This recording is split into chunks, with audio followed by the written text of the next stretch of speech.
화재가 발생하면 불꽃 자체도 큰 문제지만 그에 따른 가스로 인한 피해가 더욱 심각한데요.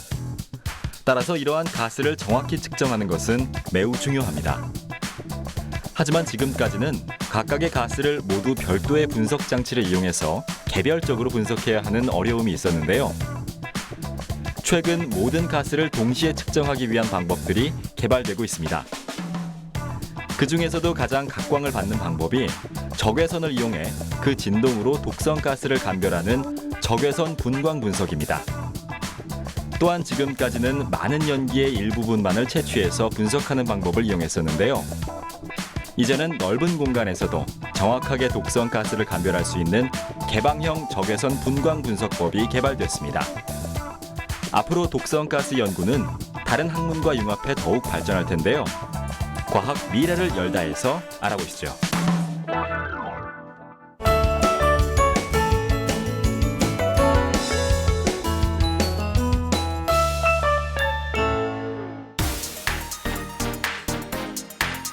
안녕하세요. 과학 미래를 열다 조남욱입니다.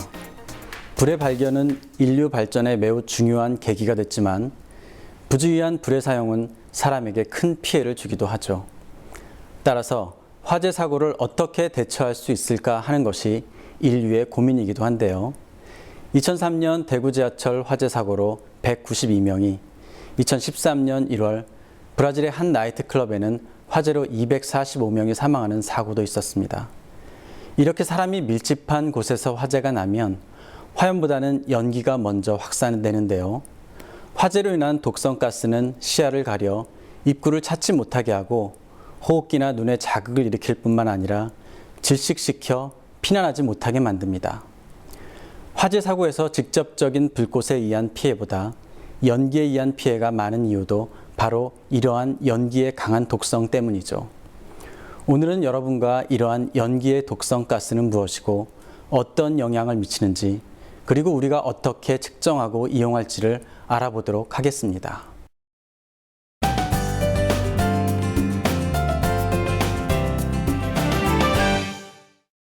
실제 화재 사고에서는 불꽃에 의한 피해보다 연기 질식 또는 연기 독성에 의한 피해가 더욱 심각한데요. 큰 건물에서 화재가 발생하면 불꽃이 발생한 지점에서 먼 곳까지 빠른 속도로 연기가 퍼지게 됩니다. 그리고 이러한 연기의 독성은 코와 입을 통해 점막과 폐를 자극하게 되죠. 게다가 사람이 많은 곳에서 이런 상황이 발생하게 되면 공황 상태에서 더 큰 혼란이 생기게 됩니다. 우리는 이러한 가스가 인체에 미치는 영향을 자세히 알아야 할 텐데요. 따라서 화재로부터 어떤 가스가 발생되는지를 먼저 정확히 측정하는 것이 중요합니다. 그럼 그러한 가스는 어떤 방법으로 측정할 수 있을까요? 화재로 발생한 가스를 측정할 때는 분석화학을 이용하는데요.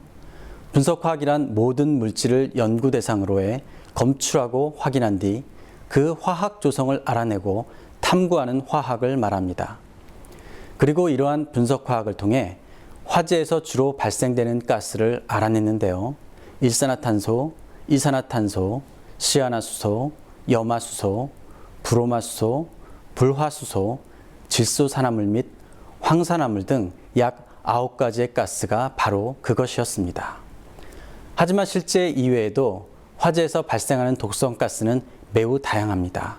그리고 지금까지는 각각의 가스를 모두 별도의 분석 장치를 이용하여 개별적으로 분석해 왔는데요. 즉 9가지의 가스 분석을 위해서는 9개의 장비를 붙여놓고 분석하여야 하는 것이었죠. 하지만 실제 독성 가스는 화재 발생 시 동시다발적으로 매우 복잡하게 발생하기 때문에 이를 각각 나눠 분석하는 것이 굉장히 번거로웠습니다. 또한 대상가스를 어떻게 채취하느냐, 즉 샘플링 과정이 중요한데요. 샘플링된 가스를 분석 장비로 분석하는 단계와 분석하여 얻어진 스펙트럼을 해석하는 단계 모두가 매우 중요하죠. 어느 한 단계가 자칫 잘못되면 결과가 달라질 수 있기 때문입니다. 그래서 최근 들어 이러한 어려움을 위해 새로운 방법이 고안됐는데요. 바로 적외선 분광 분석 장치가 그것입니다.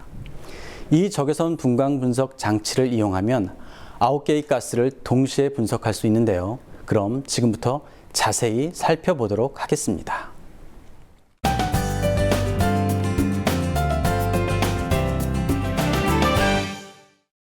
빛의 과학은 화학, 물리학 등의 영역에서 폭넓게 활용되고 있습니다.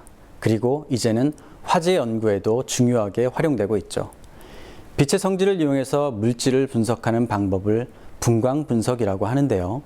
빛 중에서도 적외선을 이용하여 분석하는 방법을 적외선 분광 분석이라고 합니다. 이러한 적외선을 이해하기 위해서는 우선 빛을 이해하는 것이 중요할 텐데요. 가시광선은 여러분도 잘 알고 계시죠? 우리의 눈에 보이기 때문에 우리에게 가장 익숙한 빛인데요. 하지만 빛은 눈에 보이는 가시광선만 있는 것이 아니라 여러 종류의 빛이 존재하죠. 빛의 에너지가 강한 순서대로 말씀드려보자면 먼저 감마선, X선, 자외선, 가시광선, 적외선, 마이크로파, 전파 이렇게 됩니다. 그렇다면 빛 에너지의 크기는 어떻게 결정될까요?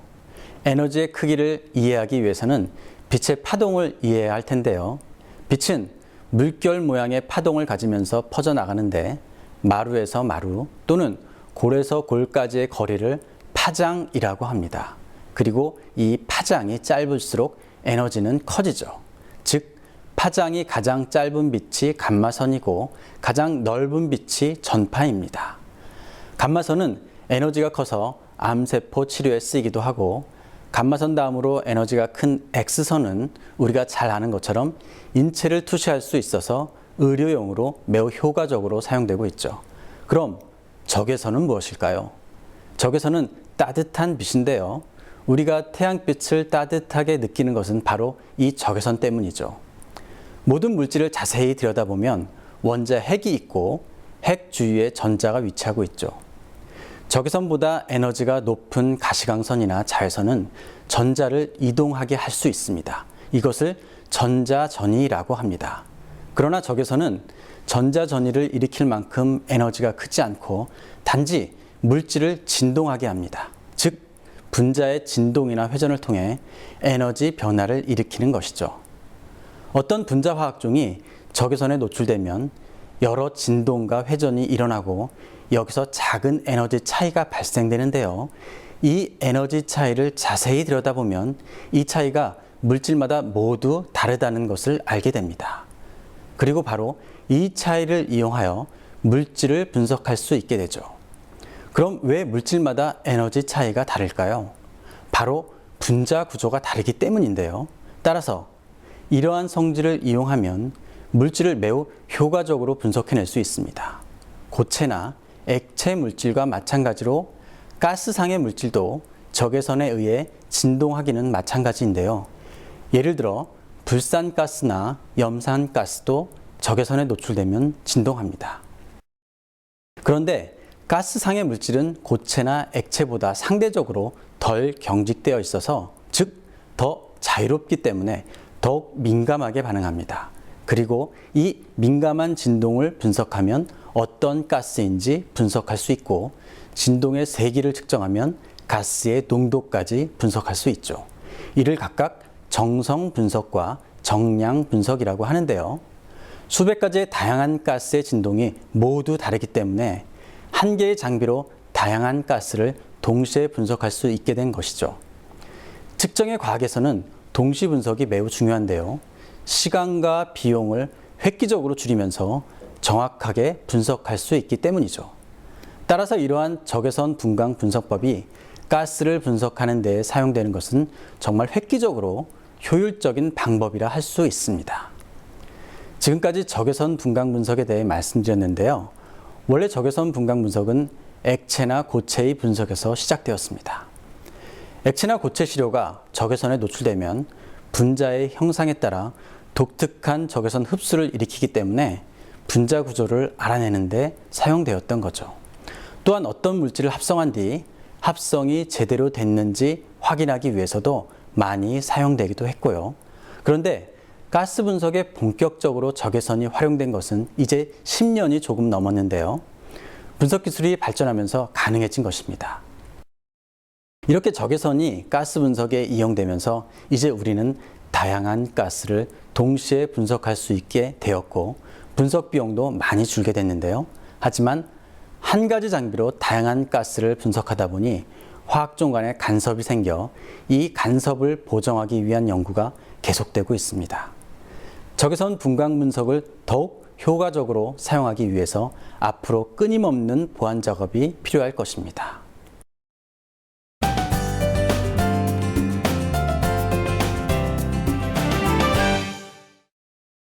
지금까지 적외선을 이용하여 다양한 가스를 동시에 분석하는 기술에 대해 말씀드렸는데요. 보통 화재에서 발생되는 가스는 넓은 공간에서 많은 양의 연기 형태로 발생됩니다. 하지만 보통 가스 분석은 대규모로 발생되어 많은 연기의 일부분만을 채취하여 분석하게 되죠. 그렇다면 이렇게 많은 유량에서 발생되는 가스 중 가령 1000분의 1만을 채취하여 분석한다면 그 가스가 전체에서 발생된 가스를 정확히 대표할 수 있을까요? 만일 채취한 부분이 전체의 일부분을 설명하는 데 불과하다면 우리는 정확히 가스를 분석했다고 할 수 없겠죠. 구미에서 일어났던 불산가스 누출 사고의 경우 당시 독성가스가 검출되지 않았다는 결과가 나왔지만 실제 그 지역의 주민들과 농작물은 독성가스가 누출된 후에 증상을 보였는데요. 즉 넓은 공간에서 샘플링한 가스가 제대로 전체를 반영하지 못했던 것이었죠. 따라서 이렇게 샘플링한 가스로 전체를 해석하는 오차가 발생할 수 있습니다.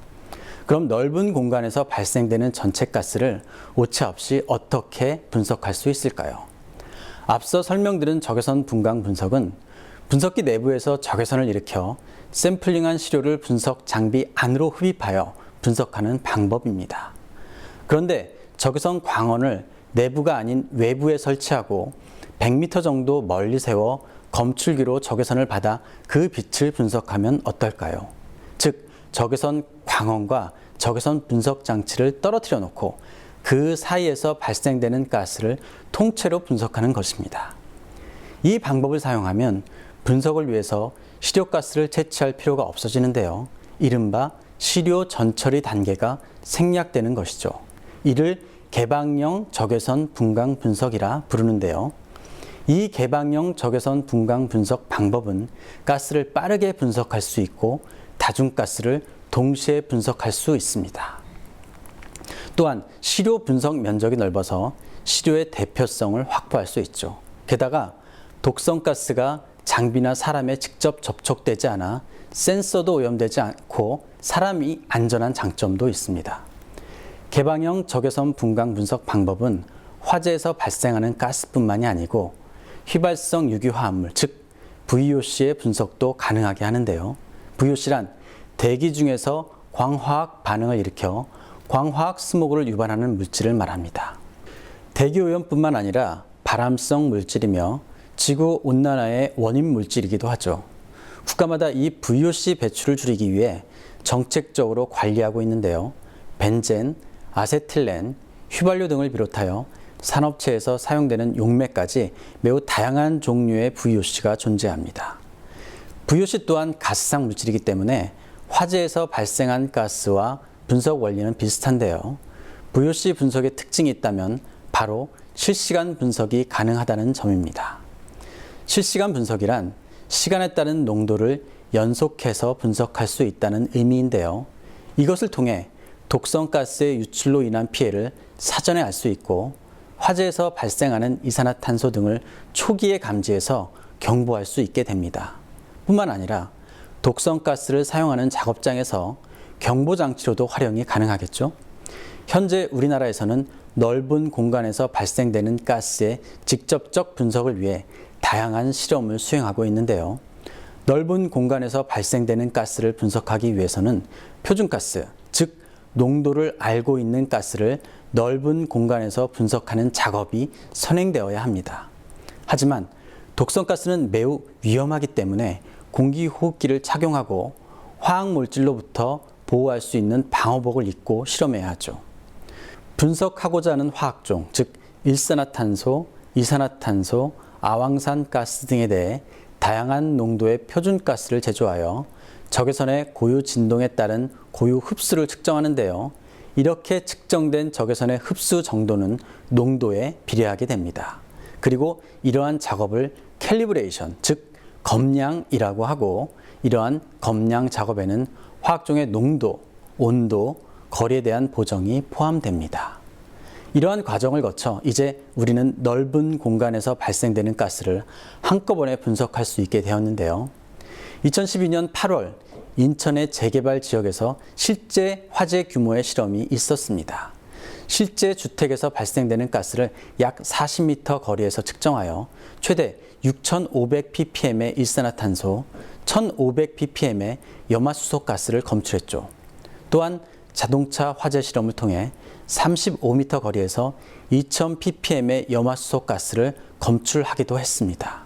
이러한 실험을 통한 정보는 화재 진화, 피난, 건축물의 피난 설계, 시뮬레이션 등의 기초 자료로 활용되고 있죠. 그리고 이러한 분석은 미국에서 환경 모니터링을 위해 일부 시도되기도 했는데요. 화재 독성 가스 또는 작업장에서 발생되는 가스를 대상으로 정량 분석법을 만들어 시도된 예는 국내가 처음입니다. 앞으로도 이러한 진보적인 분석 방법이 개발돼 화재 및 재난을 예방하고 사고 이후에도 정확한 위험성 평가가 이루어지길 기대해 봅니다.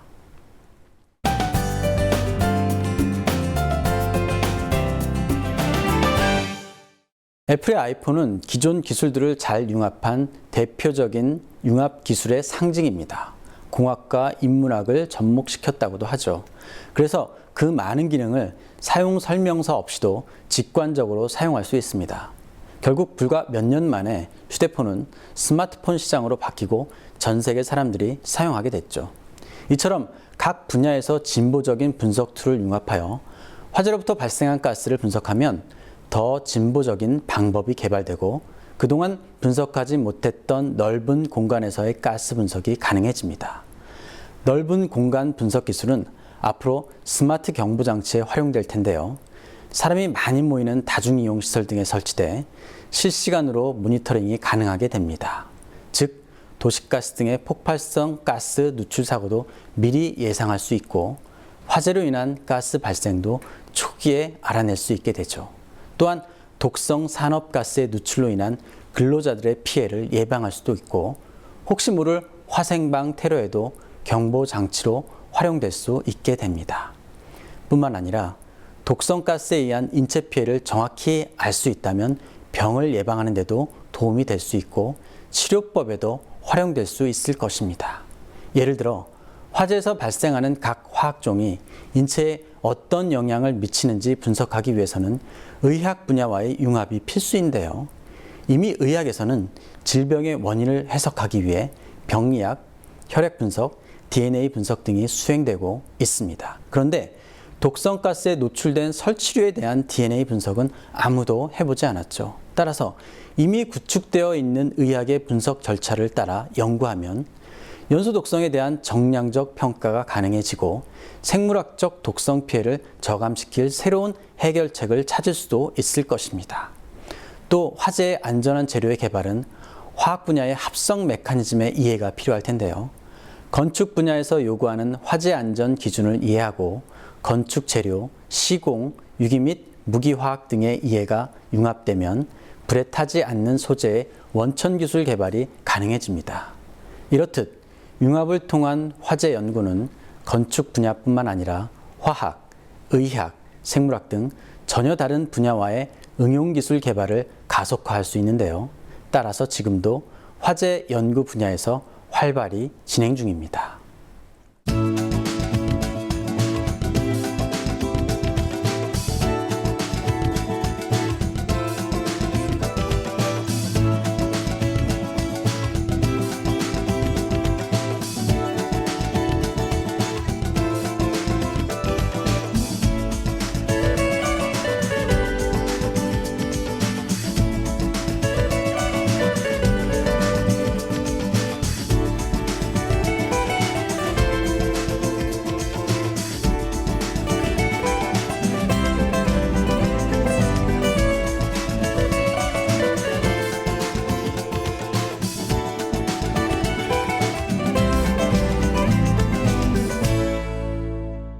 화재라고 하는 학문 분야는 없습니다.